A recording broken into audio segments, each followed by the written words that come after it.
It's hard to measure the fortitude needed to get to this place. All are veterans. Most suffer from the type of wounds you never really recover from. They're brave, inspiring. But few have walked the same road as Siraj Munir, Iraq's sole archer at the Invictus Games. You see, while all of these soldiers were evacuated after getting wounded, Munir had nowhere else to go. His home was the war zone. And with resources thin, doctors told his family his wounds were too severe to treat and that he'd likely die soon.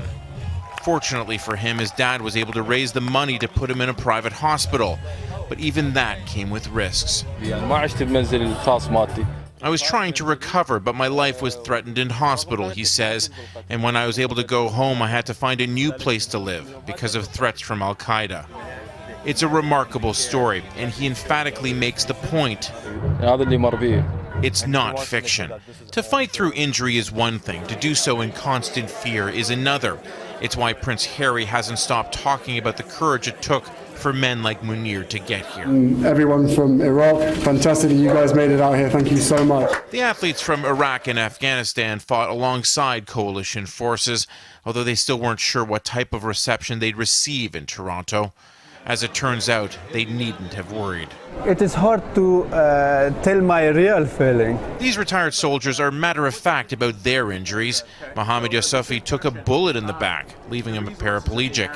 And Nasrullah Safi was caught in 3 separate explosions. We were wounded and lost parts of our bodies to defend our country, he says. It's tough, but nothing has stopped us. It hasn't been easy. Their prosthetics and gear look decades old, ancient compared to the modern equipment on Western athletes.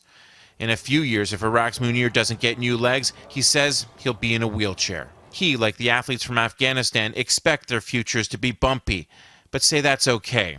It's the only road they've known. Mike Drolet, Global News, Toronto.